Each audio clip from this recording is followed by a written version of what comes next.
Pues es un relajo con los maestros, a ver quién le pone el cascabel al gato. Normalistas de Oaxaca secuestraron 10 camiones de transporte urbano y empresas para presionar a que hagan caso de su pliego petitorio y rechazo a la reforma educativa de parte de la Coordinadora Estatal de Trabajadores de la Educación en Guerrero, que tomaron centros comerciales y sucursales bancarias en Chilpancingo. Pues, ¿qué se sienten? Los bandidos de Río Frío eran más respetuosos. Sí.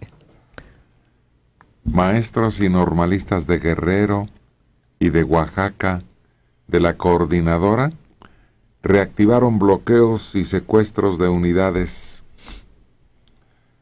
y bloquearon las principales tiendas departamentales de Chilpancingo.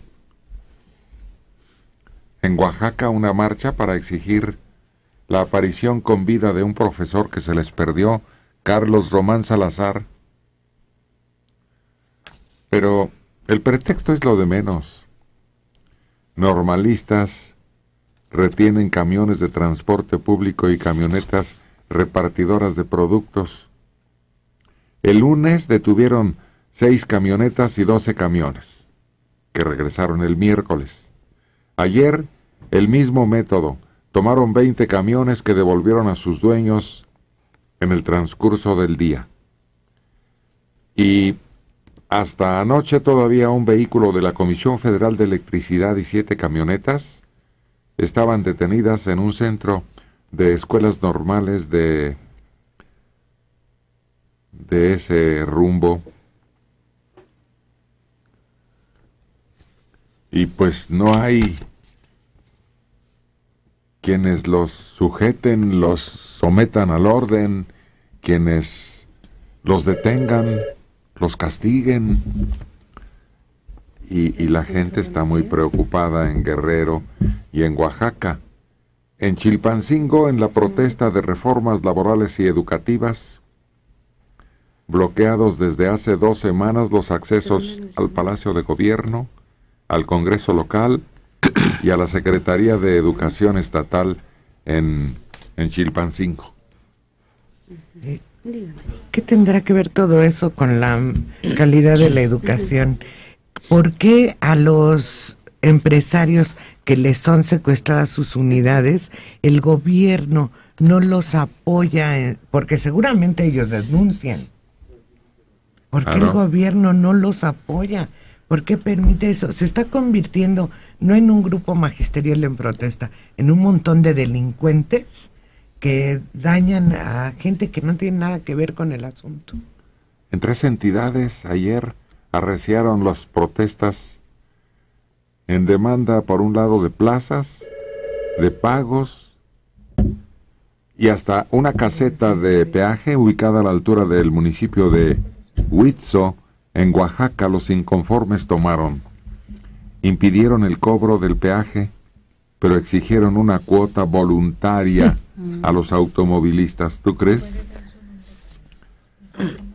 Gabino Cue, allá en Oaxaca, informa que su gobierno investiga quién o quiénes están interesados en desestabilizar su administración mediante el financiamiento de estos grupos, que quienes están impulsando a estos vándalos tienen interés en generar situaciones adversas para el gobierno que él encabeza.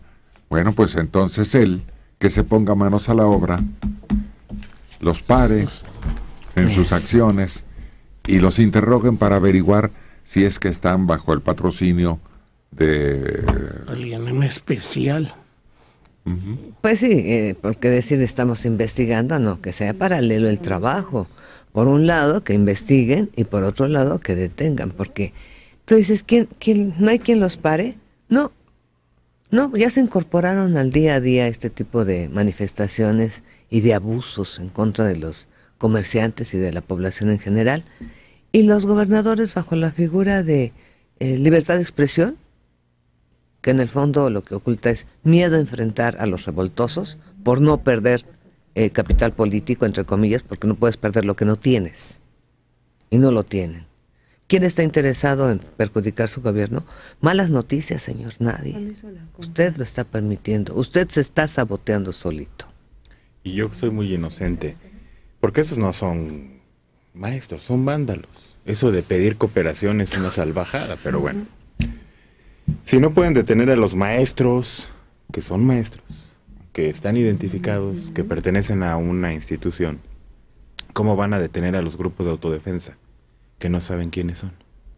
¿Cómo van a detener a los criminales, que están armados, son poderosos y sí están organizados? O sea, yo pierdo todas las esperanzas de aquí para abajo. Oye, sí es cierto. Sí. Si no pueden con los que de alguna manera son sujetos a control, pues los que están fuera de control son los amos. La diferencia es que los que están sujetos a control son miles. Es decir, es muy difícil hacer la represión como se vio en Oaxaca hace unos 5 años, ¿no? Que fue una cosa exagerada. Pero entonces apuestan a que el conflicto se resuelva por cansancio. Y ahí quienes salen pagando los platos rotos son los niños que juntan meses y meses y meses sin clases. Y el turismo.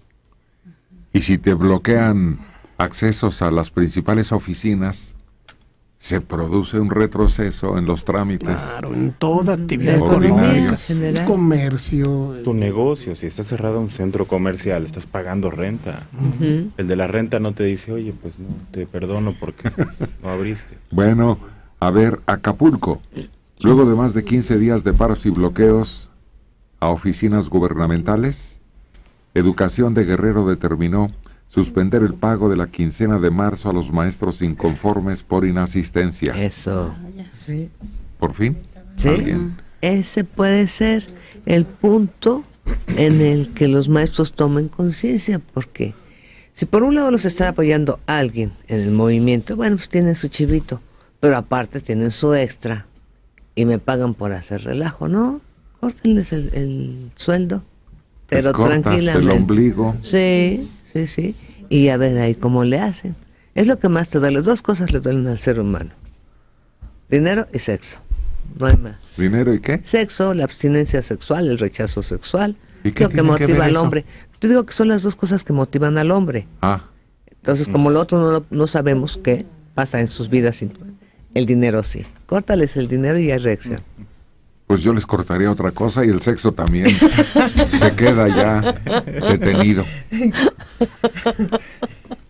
Ahora, va a necesitar mucha energía, mucho coraje el gobernador para sostenerse, ¿eh? Ojalá. Y si lo logra, lo voy a aplaudir con toda sinceridad. No, pero es muy fácil. Se dice, condiciona el pago a que regresen al trabajo. Y regresa. Que hagan otro tipo de protesta, Pero sin suspender Pero a las los de clases. Oaxaca les ha dado siempre igual. Y es una No, contaminación pero esos la nunca que les se ha han dado. dejado de pagar. Pero por eso los de Guerrero piensan que va a suceder lo mismo que Oaxaca, a eso me refiero. Que finalmente el gobernador no lo va a hacer. Porque acuérdate que Ulises Ruiz también lo quiso hacer. Y no A lo ver, logró. a ver. Como decía la otra vez, Manelik recordaba que hay una ley federal del trabajo que señala que al tercer día de falta injustificada se te elimina, va para afuera Ajá. y ya. Y sacar un grupo poderoso, fuerte, y conseguir la educación escolar por otros medios, la televisión, la radio, las iglesias, o las mismas escuelas bajo el apoyo de padres y de gente extra. De maestros jubilados, simplemente. Sí. Mira, dice Mario que les condicionen el pago a su regreso a labores. A ver, no. En el momento en que ustedes reanuden actividades, empieza a correr nuevamente su sueldo. Esto que no trabajaron, ya no lo van a recuperar. No, ya no. Yo te voy a premiar y te voy a dar 2 quincenas cuando nada más trabajaste una. Esa es una. La ley federal del trabajo. Sí, todo eso está bien estipulado y clarititito. Es que un pequeño detalle. Cuando está de por medio un sindicato que ha negociado con los gobiernos del Estado por debajo de la mesa, No. no es tan fácil. No, pero pues tú estás ya hablando de una componenda. No. Pero No, se trata de resolver a nivel nacional este tipo de problemas, Claro. erradicando el mal. Es que todos sabemos que si una parte del cuerpo humano, un dedo, está entrando en putrefacción, pues hay que quitarlo, eliminarlo, porque de lo contrario va a contaminar el brazo, la mano completa y luego el cuerpo. Y eso es lo que está pasando. Ya somos rehenes de los maestros y de los normalistas en este país. Sí. Sí, efectivamente, porque ellos responden a una línea bajo un dirigente. Y el dirigente responde a sus intereses personales usando al grupo. Los sindicatos también tienen responsabilidad y deben enfrentarla, y son para apoyar a sus agremiados, no para dañar a la nación como está sucediendo. No necesitamos ni iglesias, ni jubilados, nada. Hay un montón de gente que quiere dar clases, que puede, y que está ganando 50 pesos la hora. Y se preparó para dar clases. Y no les están pagando como deberían, no. Y el problema de estos es que ya se acostumbraron. Lo hemos visto. Regresan 3 días antes del puente, se reportan, ya estamos otra vez en labores. Ay, pero viene el puente, bueno. Y se van de vacaciones otra vez, porque llegan nada más a cobrar y se vuelven a ir. Regresando del puente dicen, no, otra vez ya nos enojamos. Y entonces ya tienen un ciclo escolar perfectamente establecido para no trabajar. Gracias. 60 años, una señora de Cuautitlán. Ayer llegué de Puerto Escondido y como a unos 30 kilómetros de la carretera de Puerto Escondido hacia Acapulco, había un lazo que empezó a detener los autos. Había personas en la carretera que estaban pidiendo dinero. Gritaban, bote, bote, y que suba la cuota. Les dimos un billete de 20 pesos, pero pidieron más. Y lo peor fue cuando no vimos patrullas y pasaron varias camionetas pick-up con jóvenes lugareños bien armados. Eso realmente nos asustó. No hay nada de Acapulco seguro. Grupos nos pinta esta viajera que se hacen cargo de cobrar cuotas extras a los paseantes, y los ves armados y los ves en grupo y te llenas de pánico pensar que te vaya a suceder lo que pasó en, ¿cómo se llama aquel lugar donde lincharon a estudiantes y trabajadores de la Universidad de Puebla? Canoa. Ándale. Sí, sobre todo hay muchos que viajamos sin un centavo a veces. Porque tú sabes que la caseta se paga automático, que la gasolina no la necesitas hasta llegar. Por X te quedas sin dinero. ¿Qué haces? Te entra una desesperación de que no les puede, que no hayas cómo salir del paso. Pero se ponen recontentos los grupos de autodefensa que ya tienen un ingreso, que ya tienen para repartir.